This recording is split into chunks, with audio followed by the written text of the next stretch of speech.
Okay, let's just be real for a second. When you see something like this, what's your first reaction? For a lot of us, it's intimidating. It looks like a secret code, right? Like it was specifically designed to confuse us. But what if we're looking at it all wrong? What if it's not some monster hiding in a textbook, but a map? Yeah, a map. And once you learn how to read it, it shows you something incredible, the powerful universal language of how things change. And that's exactly what we're going to do together. We are going to walk through this calculus test step by step. But forget just finding the answers. Our real goal is to uncover the simple, kind of beautiful story that all these numbers and symbols are trying to tell us. All right, so the first stop on our map is the biggest, most fundamental idea in all of calculus. It's called the derivative. So what in the world is that? Think about it like this. When you're driving a car, your speed is always changing, right? You speed up, you slow down. A derivative is like that split-second glance you take at your speedometer. It doesn't tell you your average speed. It tells you your exact speed at that one precise moment. It's literally the math of right now. So this function right here, this is where we start. It's what's known as a polynomial. And honestly, it's the perfect training ground for learning the basic rules of the road for finding that instantaneous speed. And the rule for this? It's called the power rule. And you're going to love how simple it is. It's like a two-step recipe. Look at that first piece, 4x to the fourth. Step 1, you take the power, that little 4 up top, bring it down, and multiply. So 4 times 4 gives you 16. Step 2, just subtract 1 from the original power. So the 4 becomes a 3. And boom, just like that, 4x to the fourth turns into 16x to the third. You just do that same little dance for every piece of the function. Okay, so that's the basics. But let's be real, the world is rarely that simple, right? Things get messy. They're nested, they're combined, they're all tangled up. And for that, we're going to need to level up our skills. We need some pro moves. So check this out. On the left, you've got a function we can totally handle with our simple power rule. No problem. But then look at the one on the right. See how it's different? We've got a function that's literally stuffed inside of another function. That's a whole different ballgame, and it needs a special tool.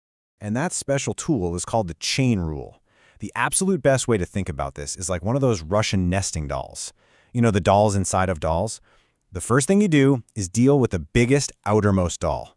In our case, that's the exponent 3 part. You just use our trusty old power rule on that, and for a second, you pretend everything inside is just one single solid block. Okay, so once you've dealt with the outer doll, what's next? You guessed it. You move on to the next doll on the inside. You find the derivative of that inner part, the 2x squared plus 1. And then, this is the key, you just multiply your two results together. It's such a clean, logical process. Start on the outside, then work your way in. And our toolkit just keeps getting better. We're going to add 2 more essential power-ups. You've got the product rule, and that's for when functions are being multiplied together, and then you have the quotient rule for when they're being divided. Don't let the names scare you. Each one is just another simple recipe for a specific kind of problem. All right, so we've gotten pretty good at finding the rate of change. But what if we wanted to go the other way? What if we already know the speed, but we want to figure out the original distance we traveled? Well, that brings us to the other side of the coin, the elegant inverse of everything we've just learned. Integration. And this is where you can really see the beautiful symmetry of calculus. It's awesome. So, if a derivative finds the slope or the speed at one single point on a graph, the integral does something else. It finds the total area under that graph. They are literally two sides of the very same coin. Here's another way to think about it. If finding a derivative is like hitting play on a movie to see how the story changes, then integration is like hitting rewind. You're looking at the change that happened to figure out where the whole story started. You're finding the original function. And honestly, here's the best part. When we look at this problem right here, you don't have to learn a whole new complicated system. To solve this thing, you just take that power rule, the very first thing we learned, and you do it backwards. It's that simple. Instead of subtracting 1 from the power, you add 1. Instead of multiplying by the power, you divide by the new power. That's it. Okay, we've got all these amazing tools in our belt now. We can find out how fast things are changing, and we can go backwards to see where they started. So now we're ready. We've reached the summit of our journey. We're going to put it all together to find the most important parts of a function story. This right here, this is our final challenge. And the question it's asking is actually pretty simple, but also really powerful. Where is this thing at its absolute highest point, and where is it at its absolute lowest? I want you to picture this function as a roller coaster track. What we're trying to do is find the exact location of the very, very top of the biggest hill and the very bottom of the gnarliest drop.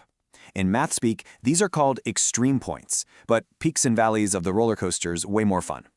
So how do we find them? Well, think about that roller coaster for a second. Right at the very top of a peak, just for a split second before you start screaming your way down, the cart is perfectly flat, right? And it's the same at the very bottom of a valley. The slope, or the speed, is 0. And that, my friends, is our clue. It gives us a master plan. First, find the derivative. Second, set that derivative equal to 0. And third, solve. That will literally pinpoint the exact location of every single peak and valley. And just like that, we did it. We've navigated the whole map. We started with what looked like a scary, confusing symbol, and we ended up finding the most important moments in a function's entire life story. So let's take a quick look back at the awesome toolkit we've put together. I mean, look at this. We've got the basic derivatives. That's the language of change. We've got our pro-level tools like the chain and product rules for when things get complicated. We've got integrals, which give us the superpower of going backwards. And we have a master plan for finding a function's highest and lowest points. We didn't just do a math test. We built a full-on calculus toolkit. So, that symbol from the beginning? It's not a monster anymore, is it? It's a map. And the coolest part is, this map doesn't just work for roller coasters. You can use it to describe the growth of an economy, changes in a population, or even the speed of a chemical reaction. The only question left for you is, now that you have the map, what change are you going to measure?